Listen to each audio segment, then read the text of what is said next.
తెలంగాణ చరిత్ర బిట్స్ చూసుకున్నట్లయితే శాతవాహన పూర్వయుగంలో బిట్స్ వచ్చేసి గతాన్ని వస్తు అవశేషాల ద్వారా అధ్యయనం చేయు శాస్త్రాన్ని పురావస్తు శాస్త్రం అంటారు. తెలంగాణ గురించి పేర్కొన్న పుర్లీ శాసనాన్ని ఎవరు వేయించారు అంటే ఇంద్రవర్మ వేయించాడు. పుర్లీ శాసనాన్ని వేయించింది ఇంద్రవర్మ. పుర్లీ శాసనము ఇంద్రవర్మ. ప్రతాపరుద్ర గజపతి క్రీస్తు శకము 1510లో వేయించిన బెలిచెర్ల శాసనంలో తెలంగాణ అనే పదాన్ని ప్రస్తావించారు. ఏ శాసనంలో తెలంగాణ అనే పదాన్ని ప్రస్తావించారంటే బెలిచెర్ల శాసనము. దీన్ని వేయించింది ఎవరు అంటే ప్రతాపరుద్ర గజపతి. బెలిచెర్ల శాసనము ప్రతాపరుద్ర గజపతి. ఏ ఇయర్లో వేయించాడంటే క్రీస్తు శకం 1510లో.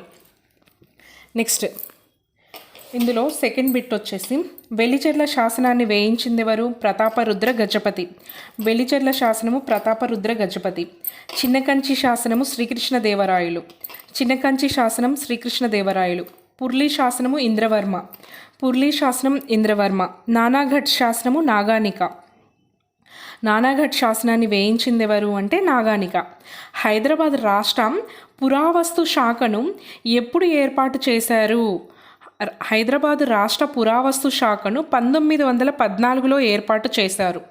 1914లో. తెలుగు నేలపై పరిశోధనలు అనే పుస్తకాన్ని రచించింది ఎవరు అంటే బి సుబ్రహ్మణ్యం. తెలుగు నేలపై పరిశోధనలు అనే పుస్తకాన్ని రచించింది బి సుబ్రహ్మణ్యం. శాసనాలను అధ్యయనం చేయు శాస్త్రాన్ని ఎపిగ్రఫీ అంటాము. ఎపిగ్రఫీ అంటే ఏంటంటే శాసనాలను అధ్యయనం చేయు శాస్త్రము. నాణాలను అధ్యయనం చేయు శాస్త్రాన్ని న్యూమిక్మాటిక్స్ అంటాము. నాణాలను అధ్యయనం చేయు శాస్త్రాన్ని న్యూమిక్మాటిక్స్ అంటాం. నెక్స్ట్ మధ్యరాతి యుగానికి చెందిన జింకల చిత్రాలు మహబూబ్నగర్ జిల్లా సంగనోయిపల్లి రాతి గుహల్లో కనిపించాయి. కొత్త రాతి యుగానికి చెందిన బూడిద కుప్పలు. బూడిద కుప్పలు ఎక్కడ దొరికాయి అంటే ఊట్నూరు. తెలంగాణలోని ఊట్నూరులో బూడిద కుప్పలు ఊట్నూరులో దొరికాయి. తెలంగాణలో బృహత్ శిలాశాసనంతో నాగరికత అనేది ప్రారంభమైంది. తెలంగాణలో ఏ నాగరికత ప్రారంభమైందంటే బృహత్ శిలాయుగంతో ప్రారంభమైంది. కొత్త రాతి యుగానికి చెందిన 2 శిశువులను కుండలో సమాధి చేసిన ఆధారాలు ఎక్కడ లభించాయి అంటే నాగార్జునకొండలో లభించాయి. నాగార్జునకొండలో ఏం లభించాయి అంటే 2 శిశువులు కుండలో సమాధి చేసిన ఆధారాలు. ఇది ఏ యుగానికి చెందిందంటే కొత్త రాతి యుగానికి చెందింది. మన తెలంగాణ అనేది బృహత్ శిలాయుగంతో ప్రారంభమైంది. బూడిద కుప్పలు అనేవి ఉట్నూరులో లభించాయి. నెక్స్ట్ రాక్షసగూళ్ళ యుగానికి సంబంధించి హైదరాబాద్ శివార్లలోని హస్మత్పేటలో ఎముకలతో చేసిన పూసలు లభించాయి. పూసలు పర్ల్ సిటీ అంటాం కదా హైదరాబాద్ని, అందులోనే హస్మత్పేట దాని యొక్క అవుట్స్కర్ట్స్లోని హైదరాబాద్ అవుట్స్కర్ట్స్లో పేటలో ఎముకలతో చేసిన పూసలు లభించాయి. పోచంపాడులోని రాక్షస గూళ్ళలో గుర్రం అస్థిపంజరం దొరికింది. గుర్రం అస్థిపంజరం ఎక్కడ దొరికింది అంటే పోచంపాడులో రాక్షస గుళ్ళలో గుర్రం పోచంపాడు అంటే గుర్రం అస్థిపంజరం వచ్చేసి పోచంపాడులో లభించింది. ఎముకలతో చేసిన పూసలు హస్మత్పేటలోని దొరికాయి. నెక్స్ట్ ఆర్య సంస్కృతిని మొదటగా దక్షిణ భారతానికి వ్యాప్తి చేసింది ఎవరు అంటే అగస్త్యుడు. ఆర్యుల యొక్క సంస్కృతిని మన సౌత్ ఇండియాకి తీసుకొచ్చిన వాళ్ళు ఎవరు అంటే అగస్త్యుడు. 16 మహాజనపదాల గురించి మొదటిసారిగా ప్రస్తావించిన గ్రంథం ఏంటంటే అంగుత్తర నికాయ.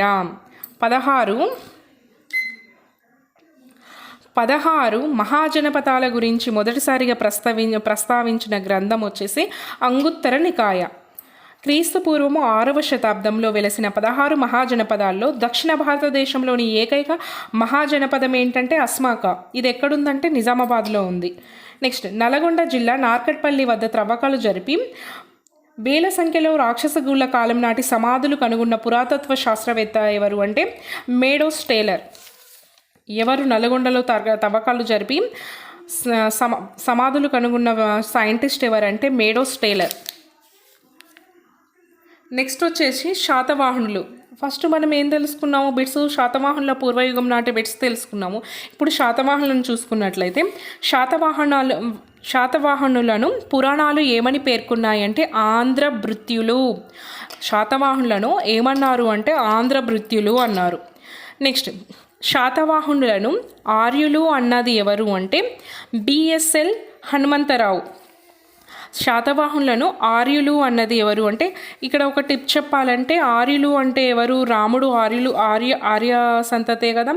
సో రాముని భక్తుడు ఎవరు, హనుమంతుడు. ఇలా గుర్తుపెట్టుకోవచ్చు. శాతవాహనులు ఆర్యులు అని చెప్పింది బిఎస్ఎల్ హనుమంతరావు. శాతవాహనులు ద్రావిడులు అని చెప్పింది ఎవరు అంటే ఆర్ఎస్ శర్మ. ద్రావిడులు ఆర్ఎస్ శర్మ. కథా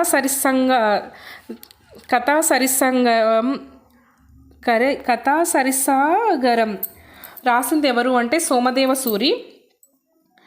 ఇండికా రాసింది మెగస్తనీస్.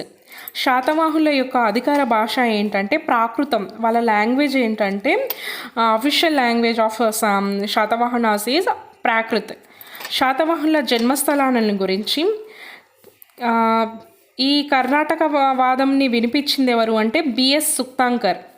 మహారాష్ట్ర వాదంని వినిపించింది శ్రీనివాస అయ్యంగార్. విదర్భవాదాన్ని వినిపించింది ఎవరంటే వివి మిరాసి. తెలంగాణ వాదం వచ్చేసి పివి సుబ్రహ్మణ్య శాస్త్రి తెలంగాణ వాదం. శాతవాహనుల చారిత్రక ఆధారాలకు సంబంధించి చూసుకున్నట్లయితే కొండాపూర్ను శాతవాహనుల టంకశాల నగరం అని ఎవరు చెప్పారు అంటే మల్లంపల్లి సోమశేఖర శర్మ. కొండాపూర్ టంకశాల శాతవాహనులది అని చెప్పింది మల్లంపల్లి సోమశేఖర శర్మ. కోటిలింగాల సమీపంలో గల మున్నుల గుట్టపై జైనుల శిలాచ్ఛాదాలను కనుగొన్నారు. జైనుల యొక్క శిలాచ్ఛాదాలను కనుగొన్నారు. మున్నుల గుట్ట అంటే జైనులు. నెక్స్ట్ వచ్చేసి రోమన్ చక్రవర్తులైన అగస్టనీస్, సీజర్, టెబేరియస్ నాణాలు పెద్దపల్లి జిల్లా పెద్దబంకూరులో లభించాయి. రోమన్ నాణాలను గుర్తుపెట్టుకుంటే చాలు. అవి ఎక్కడ అంటే పెద్దపల్లిలోని పెద్దబంకూరులో లభించాయి. నెక్స్ట్ వచ్చేసి కొండాపూర్ వచ్చేసి సంగారెడ్డి జిల్లా, కోటిలింగాల జగిత్యాల జిల్లా, పెద్దబంకూరు వచ్చేసి పెద్దపల్లి, ధూళికట్ట కూడా పెద్దపల్లి జిల్లా. కొండాపూర్ సంగారెడ్డి జిల్లా, కోటిలింగాల జగిత్యాల, పెద్దబంకూరు పెద్దపల్లి జిల్లా, ధూళికట్ట పెద్దపల్లి జిల్లా. ఇసుక రాతి స్తంభంపై బ్రాహ్మీ లిపిలో నాగగోపానికాయ అని రాయబడిన శాసన ఆధారం ఎక్కడ లభించింది? ఇసుక రాతి స్తంభముపై బ్రాహ్మీ లిపిలో రాశారంట. ఏమని? నాగగోపినికాయ అని. సో అది ఎక్కడ దొరికింది అంటే కోటిలింగాలలో దొరికింది. శాతవాహన రాజు శ్రీముఖునికి సంబంధించి 8 నాణాలు కోటిలింగాలలో బయలుపడ్డాయి. 8 నాణాలు ఎక్కడ దొరికాయి శ్రీముఖునికి సంబంధించి అంటే కోటిలింగాల. మొదటి శాతకర్ణి భార్య నాగానిక ఏ శాసనాన్ని వేయించింది అంటే నాగానిక వేయించిన శాసనం పేరు నాసిక్ శాసనము. నెక్స్ట్ మొదటి శాతకర్ణి కాలంలో శాతవాహనుల రాజ్యంలోని మూసికా నగరంపై కళింగరాజు కారవేలుడు దండయాత్ర చేశాడు. కారవేలుడు ఎవరి టైంలో చేశాడు అంటే ఫస్ట్ శాతకర్ణి టైంలో. ఏ నగరంపై అంటే మూషికా నగరంపై దండయాత్ర చేశాడు. దక్షిణ పతాపతి అను బిరుదుగల రాజు ఎవరంటే మొదటి శాతకర్ణి. దక్షిణ ప్రజాపతి అనే బిరుదుగల రాజు ఎవరంటే మొదటి శాతకర్ణి. నెక్స్ట్ మత్స్యపురాణం ప్రకారము మల్లకర్ణ అని పిలువబడిన శాతవాహనుల రాజు. మత్స్యపురాణం చెప్తుందంట ఈయనని మల్లకర్ణ అని. అతను ఎవరు అంటే మొదటి శాతకర్ణి. నెక్స్ట్ భారతదేశంలో మొట్టమొదటిసారిగా భూదానాలు చేసిన రాజు ఎవరు అంటే ఎందుకు ఇతన్ని మత్స్యపురాణం పొగిడిందంటే ఈయన ఫస్ట్ టైం భూదానాలు చేశాడు మొదటి శాతకర్ణి. ప్రాకృత భాష స్థానంలో సంస్కృత భాషను అధికార భాషగా చేసింది ఎవరు అంటే కుంతల శాతకర్ణి. ఇక్కడ ఒక హిస్టరీ ఉంటుంది. కుంతల శాతకర్ణి ఎందుకు ప్రాకృత నుంచి సాంస్క్రిట్కి చేంజ్ అయ్యాడంటే వాళ్ళ వైఫ్కి సాంస్క్రిట్ వచ్చు, తనకి రాదు. సో తను అది సాంస్క్రిట్ లాంగ్వేజ్ని నేర్చేసుకొని ప్రాకృత నుంచి సాంస్క్రిట్కి లాంగ్వేజ్ అనేది మార్చేశాడు. తెలంగాణ మొదటి లిఖిత కవిరాజుగా పేరు పొందింది ఎవరు అంటే హాలుడు. మొదటి లిఖిత కవిరాజు హాల. నెక్స్ట్ సోమదేవుడు రాసిన బుక్ ఏంటంటే కథా సరిసాగరం. గుణాద్యుడు రాసింది బృహత్కథ. వాత్స్యాయనుడు రాసింది న్యాయభాసం. సర్వవర్మ రాసింది కతంత్ర వ్యాకరణము. ఈ కుంతల శాతకర్ణికి సాంస్క్రిట్ నేర్పించింది ఎవరు అంటే ఈ సర్వవర్మని. సో ఈ సర్వవర్మ ఏం చేశాడు అంటే కుంతల శాతకర్ణికి ఈజీగా సాంస్క్రిట్ నేర్పించడానికి రాసిన గ్రంథమే కాతంత్ర వ్యాకరణము. నెక్స్ట్, గౌతమి బాలశ్రీ వేయించిన శాసనం పేరేంటంటే నాసిక్ శాసనము. గౌతమి బాలశ్రీ వేయించిన శాసనం ఏంటంటే నాసిక్ శాసనము. ఓకే. నెక్స్ట్, గౌతమిపుత్ర శాతకర్ణికి సంబంధించి పునర్ముద్రిత నాణాలు మహారాష్ట్రలోని జోగిల్తంబి వద్ద లభించాయి. పునర్ముద్రిత అంటే ఏంటంటే ఆల్రెడీ వాళ్ళకి ఆ కైండ్స్ వేరే వాళ్ళవి అన్నట్లు, ఆ కైండ్స్ మీద వీళ్ళ ముద్రలు వేసి మళ్ళీ రీప్రింట్ చేయడము. ఓకే. నెక్స్ట్ వచ్చేసి 2 తెరచాపలున్న ఓడబొమ్మ నాణాలను ఎవరు వేయించారంటే యజ్ఞశ్రీ శాతకర్ణి వేయించాడు. నెక్స్ట్, షహరాట వంశం నిర్వశేషాకార. ఇంత పెద్ద బిరుదు ఉందంటే ఈయనది ఖచ్చితంగా గౌతమిపుత్ర శాతకర్ణియే. నెక్స్ట్, హాలుడు గదాసప్తసతి అనే గ్రంథాన్ని రాశాడు. ఈ హాలునికి ఉన్న పేరేమనుకున్నాము మనము, ఫస్ట్ లిఖిత కవిరాజా అంట. ఆయన గదాసప్తసతిని మహారాష్ట్ర ప్రాకృతంలో రచించాడు. గదాసప్తసతిలోని శృంగార ప్రేమ కవితలు ఆ కాలం నాటి గ్రామీణ సామాజిక పరిస్థితులను వివరించాయి. మొదటి శాతకర్ణికి సమకాలీన కళింగరాజు ఎవరు అంటే ఇంతకుముందు బిట్లో చూసుకున్నాం కదా మనం, కళింగరాజు ఖారవేలుడు ముష్క నగరంపై దండయాత్ర చేశాడని ఖారవేలుడు. నెక్స్ట్, నాసిక్ శాసనాన్ని వేయించింది ఎవరు అంటే గౌతమి బాలశ్రీ. నానాఘట్ శాసనాన్ని వేయించింది ఎవరు అంటే నానాఘట్ శాసనాన్ని వేయించింది నాగానిక. ఇంతకుముందు మనం తప్పుగా చెప్పాను, సారీ. మొదటి శాతకర్ణి భార్య నాగానిక వేయించిన శాసనం ఏంటంటే నానాఘట్ శాసనం. మెకదోని శాసనాన్ని వేయించింది ఎవరంటే మూడో పులోమావి. జూనాగఢ్ గిర్నార్ శాసనాన్ని వేయించింది రుద్రధమనుడు. నెక్స్ట్, జయవల్లభుడు ఏం చేశాడంటే వజ్జలగ్గా అనే దాన్ని రాశాడు. బాణాభట్టుడు హర్షచరిత్ర బాణాభట్టుడు. క్షేమేంద్రుడు బృహత్కథా మంజరి రాశాడు. వరాహమిహిడు వచ్చేసి బృహత్ సంహిత రాశాడు. ఇంకోసారి చెప్తున్నాను, జయవల్లభుడు వజ్జలగ్గా, బాణాభట్టుడు హర్షచరిత్ర, క్షేమేంద్రుడు బృహస్కథా మంజరి, వరాహమిహరుడు బృహత్ సంహిత. నెక్స్ట్, శాలివాహ శకం ఎప్పుడు ప్రారంభమైందంటే క్రీస్తు శకం 78వ సంవత్సరంలో. హాలుడు లీలావతి యొక్క వివాహము సప్తగోదావరి దగ్గర భీమేశ్వర సన్నిధిలో జరిగినట్లు ఎవరు కుతూహలుడు రాసిన లీలావతి పరిణయం అనే గ్రంథంలో ఉంది. లీలావతి పరిణయం అనే గ్రంథంలో ఎవరి గురించి ఉందంటే హాలుడు లీలావతుల యొక్క మ్యారేజ్ గురించి ఉంది. దీన్ని రాసింది ఎవరు అంటే లీలావతి పరిణయాన్ని రాసింది కుతూహలుడు. శాతవాహనుల కాలంలో ప్రముఖ బౌద్ధ మతాచార్యుడు ఎవరు అంటే ఆచార్య నాగార్జునుడు. నవనగర స్వామి అనే బిరుదు ఎవరికి ఉందంటే పులోమావి II. గౌతమి శాతకర్ణ బిరుదులు చూసుకున్నట్లయితే ఇతనినే బేనకటక స్వామి, ఆగమ నిలయం, ఏకబ్రాహ్మణ, త్రిసముద్రోతోయ పీతవాహన అని అంటారు. గౌతమిపుత్ర శాతకర్ణి జోగిల్తంబ యుద్ధంలో ఎవరిని ఓడించాడు అంటే నహపాలుడిని ఓడించాడు.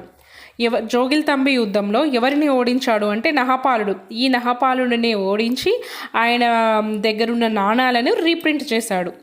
శాతవాహనుల పరిపాలన మరియు మంత్రిమండలిని గురించి తెలిపే శాసనం ఏంటంటే ఉన్నాఘర్ శాసనము. గౌతమిపుత్ర శాతకర్ణి ప్రకటించిన శాలివాహన శకంను పాటించిన ఏకైక రాజు ఎవరంటే యాదవ రామచంద్ర దేవుడు. శాలివాహన శకంని పాటించిన రాజు ఎవరంటే యాదవ రామచంద్ర దేవుడు. నెక్స్ట్, ధరణీకోట శాసనము ఆంధ్రప్రదేశ్లో లభించిన మొట్టమొదటి శాతవాహనుల శాసనము. ధరణీకోట శాసనం అనేది ఫస్ట్ శాసనము ఆంధ్రప్రదేశ్లో. శాతవాహనులలో మొదటిసారిగా ద్విభాషా నాణాలు ముద్రించింది ఎవరు అంటే వాసిష్ఠపుత్ర శివశ్రీ శాతకర్ణి. 2 లాంగ్వేజెస్లో ముద్రించారంట. ఎవరు అంటే వాసిష్ఠపుత్ర శివశ్రీ శాతకర్ణి. భానుడు హర్షచరిత్రలో యజ్ఞశ్రీ శాతకర్ణిని త్రిసముద్రాధిపతిగా ప్రస్తావించాడు. ఎక్కడ ప్రస్తావించాడు? హర్షచరిత్రలో. ఎవరిని? యజ్ఞశ్రీ శాతకర్ణి. ఎవరు? భానుడు. నెక్స్ట్, మహాతలవర అంటే ఏంటంటే అర్థము అంగరక్షకుడు. మహాతలవర అంగరక్షకుడు. రజుక అంటే న్యాయవాది. ఓకేనా? రజుక అంటే న్యాయవాది. భాండాగారికుడు అంటే వస్తు సంచయిక అధికారి. భాండాగారంలో వస్తువులు ఉంటాయి, అవి చూసుకోవాలి. మహాతలవర అంటే తలవర అంటే ఏంటి? కత్తి పట్టుకొని ఉండడము, అంగరక్షకుడు. రజుక అంటే న్యాయవాది. మహాఆర్యక అంటే మహా అంటే పెద్ద, న్యాయ వివాదాలు పరిష్కరించేవాడు. ఆర్య అంటే ఏంటి? పెద్ద, గొప్ప అన్నట్లు. సో వాళ్ళు ఏం చేస్తారు? న్యాయ వివాదాలు ఎక్కడైనా ఉంటే పరిష్కరిస్తారు అన్నట్లు. ఆ విధంగా గుర్తుపెట్టుకోవాలి. రజుక అంటే న్యాయమూర్తి. శాతవాహనుల కాలంలో భూదానాలు అక్షయనివి అనే షరతుతో చేసేవారు. అనగా అక్షయనివి అంటే ఏంటంటే శాశ్వతంగా ఇచ్చేసేవాళ్ళు. ఎక్కడి నుండి స్టార్ట్ అయింది ఇది? శాతకర్ణి 1 నుండి స్టార్ట్ అయింది భూదానాలు చేయడము. బట్టిప్రోలు నిగమ శాసనాన్ని వేయించింది ఎవరు అంటే కుబేరుడు. శాతవాహనుల చతురంగ బలాల ప్రస్తావన ఉన్నది ఎక్కడ అంటే ఖారవేలుని హాతిగుంప శాసనంలో ఉంది. ఇక్కడ చతురంగ బలాల ప్రస్తావన ఎక్కడుంది అంటే ఖారవేలుని యొక్క హాతిగుంప శాసనంలో ఉంది. నెక్స్ట్ వచ్చేసి రజ్జగాహకుడు అంటే ఎవరు అంటే క్షేత్రస్థాయిలో భూమి శిస్తు వసూలు చేసేవాడు. రజ్జగాహకుడు భూమి శిస్తు వసూలు చేసేవాడు. హిరానిక అంటే కోశాధికారి. సీతాధ్యక్ష, సీత అంటే అమ్మ, వ్యవసాయ పర్యవేక్షణ అధికారి అన్నట్లు. Sita land related. రాజవిజ అంటే ఆస్థాన వైద్యుడు. రాజ అంటే రాజు యొక్క, విజ అంటే వైద్యుడు. శాతవాహనుల కాలంలో నిగమ సభలు ఏ పని చేసేవి అంటే నిగమ సభలు ఉండేవి అని తెలుసుకున్నాం మనము. అవి ఏ పని చేసేవి అంటే పట్టణ పాలన చేసేవి. శాతవాహనుల కాలం నాటి పట్టణ పాలన గురించి తెలియజేయు శాసనం ఏంటంటే భట్టిప్రోలు శాసనం. శాతవాహనుల కాలంలో స్కందగారం అంటే తాత్కాలిక సైనిక శిబిరము. స్కందగారం అంటే తాత్కాలిక సైనిక శిబిరం. శాతవాహనుల కాలం నాటి ఆర్థిక వ్యవస్థకు సంబంధించి భూమి శిస్తు పండిన పంటలో 1/6 వంతు ఉండేది. వాళ్ళకి ట్యాక్స్ ఎంత ఉండేది అంటే 1/6% ఉండేది.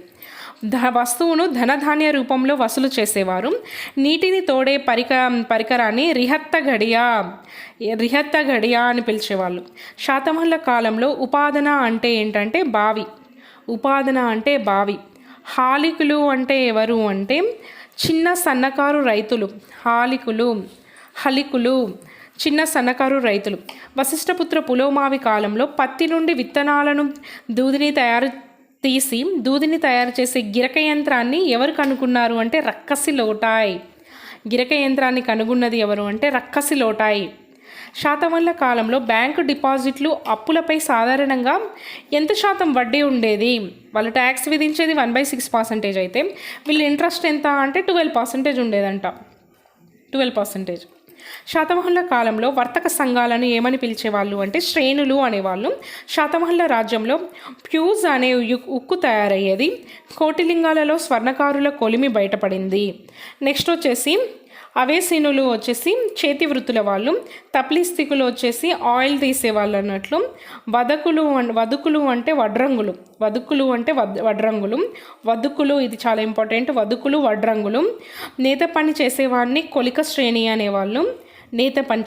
రాతి పని చేసే వాళ్ళని సేల వదకులు అనేవాళ్ళు. శాతవాహనుల కాలం నాటి సన్నని వస్త్రాలను రోమన్ సామ్రాజ్యంలోని మహిళలు ధరించడం వల్ల వారికి పురుషుల ఆకర్షితమై రోమన్ సామ్రాజ్యంలో నైతిక విలువలు తగ్గిపోతున్నాయి అన్నది ఎవరు అంటే ప్లీనీ.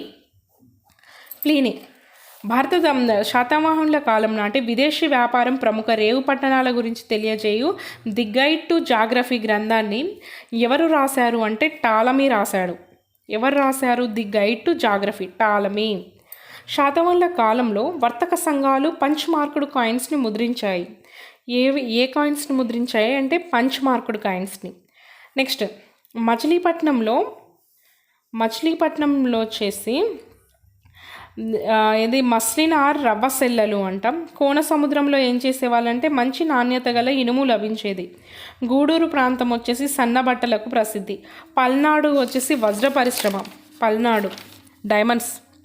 శాతవాహనుల కాలంలో పశ్చిమ తీరంలోని ముఖ్య రేవు పట్టణం ఏంటంటే బరుకచ్చ. వెస్ట్ సైడ్ ఉండేది బరుకచ్చ. శాతవాహనుల కాలం నాటి నాణాలు వచ్చేసి నల్గొండలోని గుత్తిపర్తిలో క్లాడియన్ చక్రవర్తి నాణాలు వేయించాడు. ఖమ్మంలోని నాగవరప్పాడులో రోమన్ బంగారు నాణాలు కుప్పలు కుప్పలుగా లభించాయి. వీరి కాలంలో తమిళనాడులోని అరకమేడు రోమన్ సామ్రాజ్యంలో వర్తకానికి ప్రధాన కేంద్రంగా ఉంది. శాతవాహనుల కాలం నాటి వెండి నాణ్యాన్ని ఏమంటారు అంటే కర్షాపణం అనేవాళ్ళు. శాతవాహనుల కాలం నాటి సామాజిక పరిస్థితులను సంబంధించి చూసుకున్నట్లయితే శాతవాహనుల కాలంలో స్వామిక కుటుంబ వ్యవస్థ ఉండేది. నెక్స్ట్ మహిళలకు పూర్తి స్వేచ్ఛ స్వాతంత్రాలు ఉండేవి. వీరి కాలంలో వర్ణ వ్యవస్థ ఉండేది. వీరి కాలంలో మహిళలకు ఆస్తి హక్కు ఉండేది. బహుభార్యత్వము, సతీ సహగమనము వంటి దురాచారాలు కూడా ఉండేవి. వీరి కాలంలో బానిస వ్యవస్థ కూడా ఉండేది. శాతవాహనుల కాలంలో స్త్రీ పురుషులు ధరించే తలపాగను అనేవాళ్ళంటే ఉష్ణీయం. శాతవాహనుల కాలం నాటి మత పరిస్థితులకు సంబంధించి చూసుకున్నట్లయితే శాతవాహనుల మొదటి రాజులు వైదిక మతాన్ని అవలంబించారు. చివరి రాజులు బౌద్ధ మతాన్ని అవలంబించారు. ఫస్ట్ ఎవరంటే వైదికం. నెక్స్ట్ రాజులు ఎవరు అంటే బుద్ధిస్ట్. క్రీస్తు పూర్వము 2వ శతాబ్దానికి చెందిన శాతవాహనుల కాలం నాటి 14 అడుగుల ఎత్తైన శివలింగం గల అతి ప్రాచీన శైవమత దేవాలయము ఎక్కడుందంటే 14 అడుగుల ఎత్తైన శివలింగం అంట. గుడిమల్లం. ఇది ఎక్కడుందంటే చిత్తూరులో ఉంది. జైన తీర్థంకరులో 10వ వాడైన శీతలనాథుని జన్మస్థానం ఎక్కడ అంటే భద్రాచలంలోని బాదరపూరిలో. శీతలనాథుని జన్మస్థలము ఎక్కడ అంటే భద్రాచలము. ఆంధ్రాలో దిగంబర జైనం ఆధిపత్యం ఉండేది. శాతవాహనుల కాలం నాటి ప్రసిద్ధ దిగంబర జైన మతాచార్యుడు ఎవరంటే కొండా కుందనాచార్యుడు. దిగంబర జైనం అనేది ఎక్కడ ఆధిపత్యంలో ఉండేది అంటే ఆంధ్రాలో ఉండేది. అందులో ఫస్ట్ ఆ దిగంబర జైన మతాచార్యుడు ఎవరు అంటే కొండా కుందనాచార్యుడు. కొండా కుందనాచార్యుని యొక్క ప్రముఖ రచన వచ్చేసి పంచాస్తికాయ సారము అనే గ్రంథాన్ని రచించాడు. శాతవాహనుల కాలంలో పొట్ల చెరువు దేనికి ప్రసిద్ధి అంటే ప్రముఖ జైన క్షేత్రం. ఇది జైన క్షేత్రానికి ప్రసిద్ధి పొట్ల చెరువు. నెక్స్ట్ వచ్చేసి జైన క్షేత్రాలు ఎక్కడెక్కడ ఉన్నాయంటే మునులగుట్ట కరీంనగర్, కొలనుపాక. నెక్స్ట్ పొట్ల చెరువు ఎక్కడ అంటే పటాన్ చెరువు అంటారు దీన్నే. నెక్స్ట్ వచ్చేసి వెములవాడ. ఇది వెములవాడ, పొట్ల చెరువు, కొలనుపాక, మునులగుట్ట. ఏ రాజు కోరికపై బుద్ధుడు అమరావతిని సందర్శించి కాలచక్రం మూల తంత్రోపదేశం చేశాడని టిబెటియన్ బౌద్ధులు నమ్ముతారు. ఎక్కడ అంటే ఏ రాజు కోరికపై అంటే సుబేంద్రుడు. ఆంధ్రప్రదేశ్లో మొట్టమొదటి బౌద్ధ భిక్షువు ఎవరు అంటే మహాదేవ భిక్షుడు. బౌద్ధ మతంలో చైత్యకవాదాన్ని స్థాపించింది ఎవరు అంటే మహాదేవ భిక్షువు చైత్యకవాదాన్ని స్థాపించాడు. ప్రముఖ బౌద్ధమత గురువు ఆచార్య నాగార్జుని కోసం శ్రీపర్వతం వద్ద మహాచైత్య విహారాన్ని నిర్మించిన శాతవాహనుల రాజు ఎవరు అంటే యజ్ఞశ్రీ శాతకర్ణి. శ్రీపర్వతాన్ని నిర్మించింది ఎవరు అంటే యజ్ఞశ్రీ శాతకర్ణి. నెక్స్ట్ వచ్చేసి ఇది దేనికోసం నిర్మించారంటే ఆచార్య నాగార్జునుని కోసము. ఆచార్య నాగార్జునుని ప్రచారం చేసిన బౌద్ధ మత శాఖ ఏంటంటే మహాయాన బౌద్ధం. నెక్స్ట్ ఆచార్య నాగార్జునుడు బిరుదులు చూసుకున్నట్లయితే 2వ తథాగతుడు, Indian Einstein, Indian Martin Luther, మాధ్యమిక వాద ప్రవక్త. ఆచార్య నాగార్జున యొక్క బిరుదులు వచ్చేసి ఇండియన్ ఐన్స్టీన్ అంటారంట ఈయననే. ఇండియన్ మార్టిన్ లూథర్ మాధ్యమికవాదం ప్రవక్త అంటారు. 2వ తథాగతుడు అని కూడా అంటారు ఈయనని. ఆచార్య నాగార్జునకి మహాయాన బౌద్ధంలో ప్రారంభించిన 2 కొత్త తత్వాలను ఏంటంటే అవి మాధ్యమికవాదము, శూన్యవాదము. మహాయాన బౌద్ధంలో ఈయన 2 కొత్త తత్వాలను ప్రవేశపెట్టాడు. మొదటిసారిగా శ్రేయోరాజ్య భావన, వెల్ఫేర్ ఫర్ స్టేట్ భావనను పేర్కొన్న ఆచార్య నాగార్జున యొక్క గ్రంథం ఏంటంటే రత్నావళి. రత్నంలాగా ఉండాలి ఆ కింగ్. ఎలా అంటే స్టేట్ యొక్క వెల్ఫేర్ చూడాలనుకునేవాడు. ఎవరు రాశారు రత్నావళిని అంటే ఆచార్య నాగార్జునుడు. ఆచార్య నాగార్జునుడు రచించిన గ్రంథాలు చూసుకున్నట్లయితే రసవాదం, శృహల్లేఖం, ప్రజ్ఞాపారమితం, ఆరోగ్యమంజరి, రసరత్నాకరం, రత్నావళి. ఇంకోసారి చెప్తాను. ఆచార్య నాగార్జునుడు రచించిన గ్రంథాలు ఏంటంటే రసవాదము, శృహల్లేఖ, ప్రాజ్ఞాపారమిత, ఆరోగ్యమంజరి, రసరత్నాకరం, రత్నావళి. ఆచార్య నాగార్జునుని గురించి తెలుసుకున్నటకు ప్రధాన ఆధార గ్రంథం ఏంటంటే లంకావతార సూత్ర. లంకావతార సూత్ర అంట ఈయన గురించి తెలుసుకునే గ్రంథము. నాగార్జున విశ్వవిద్యాలయంలోని ప్రతి విద్యార్థి ఆచార్య నాగార్జున యొక్క ఒక గ్రంథాన్ని కంఠస్థం చేసేవారని చైనా యాత్రికుడు ఇస్సింగ్ పేర్కొన్నాడు. నాగార్జున యూనివర్సిటీలో ఉన్నవాళ్ళు కంఠస్థం చేసేవాళ్ళంట. ఆ గ్రంథం ఏంటంటే ఇస్సింగ్ పేర్కొన్న గ్రంథం వచ్చేసి శృహల్లేఖ. శాతవాహనుల కాలం నాటి బుద్ధుని పాలరాతి స్తూపము, కాంస్య బుద్ధ విగ్రహము ఎక్కడ బయలుపడ్డాయి అంటే నేలకొండపల్లిలో బయలుపడ్డాయి. నెక్స్ట్, శాతవాహనుల కాలం నాటి బుద్ధుని పాదాలు ధర్మచక్రము ఎక్కడ లభించాయంటే ఫణిగిరిలో లభించాయి. శాతవాహనుల కాలం నాటి ప్రముఖ బౌద్ధ క్షేత్రాలు వాటి జిల్లాలు చూసుకున్నట్లయితే ధూళికట్ట వచ్చేసి ఎక్కడుంది అంటే ధూళికట్ట పెద్దపల్లి. ధూళికట్ట వచ్చేసి పెద్దపల్లిలో ఉంది. నెక్స్ట్ ఫణిగిరి బౌద్ధ క్షేత్రం వచ్చేసి సూర్యాపేట. ఫణిగిరి సూర్యాపేట, ధూళికట్ట వచ్చేసి పెద్దపల్లి, నేలకొండపల్లి వచ్చేసి మనం ఖమ్మము, ఈజీ బిట్. జీలకర్రగూడెం వచ్చేసి జీలకర్రగూడెం వరంగల్ అంట. అమరావతి స్తూపాన్ని మొట్టమొదట కనుగొన్నది ఎవరు అంటే మెకంజీ. అమరావతి స్తూపాన్ని కనుగొన్నది ఎవరు ఫస్ట్ టైం అంటే మెకంజీ. అమరావతి శిల్పాలతో వ్యత్యమగు కళా కౌశలము భారతీయ కళకే పరాకాష్ట అన్నది ఎవరు అంటే పెర్గునస్. అమరావతి శిల్పాలను గురించి పొగిడిన వాడెవరు అంటే పెరుగుసన్. ఆంధ్రప్రదేశ్లో అతి ప్రాచీన స్తూపం ఏంటంటే భట్టిప్రోలు స్తూపము. భారతదేశంలో అతిపెద్ద స్తూపం వచ్చేసి సాంచి స్తూపము. ఆంధ్రప్రదేశ్లోనేమో భట్టిప్రోలు, భారత్లో ఓవరాల్గా చూసుకున్నట్లయితే సాంచి స్తూపము. ఆంధ్రప్రదేశ్లో వచ్చేసి ప్రాచీన చైత్యం ఏదంటే గుంటుపల్లి చైత్యము. దేశంలోనే అతిపెద్ద గుహలను చైత్యం ఏంటంటే అతిపెద్ద గుహాలయ చైత్యం వచ్చేసి కార్లే. శాతవాహనుల కాలం నాటి శ్వేత గజ జాతక ఆర్ షడ్డాంత జాతక కథచిత్రం అజంతా శిల్పాలలోని ఏ గుహలో ఉందంటే 10వ గుహలో ఉందంట. శ్వేత గజ జాతక కథాచిత్రము. అజంతా గుహల్లోని 9, 10 సంఖ్యల గుహల్లో వర్ణచిత్రాలు శాతవాహనుల కాలం నాటివి. భారతదేశ చరిత్రలో మొట్టమొదటి పూర్తి వికసిత చిత్రలేఖనం అజంతా శిల్పాలలో కనిపించింది. శాతవాహనుల కాలం నాటి అద్భుత శిల్పం వచ్చేసి త్రిశూలధారి అయిన శివుడు గుడిమల్లంలో కలడు. గౌతమ బుద్ధుని పాదముద్రలపై 5 శిరస్సులు గల నాగముచిలిందుడి శిల్పం గల బౌద్ధ స్తూపం ఎక్కడ లభించిందంటే ధూళికట్టలో. తెలుగు భాషలో మొట్టమొదటి పదం ఏది అంటే నాగాబు. తెలుగు భాషలో ఫస్ట్ వర్డ్ వచ్చేసి ఏంటంటే నాగాబు.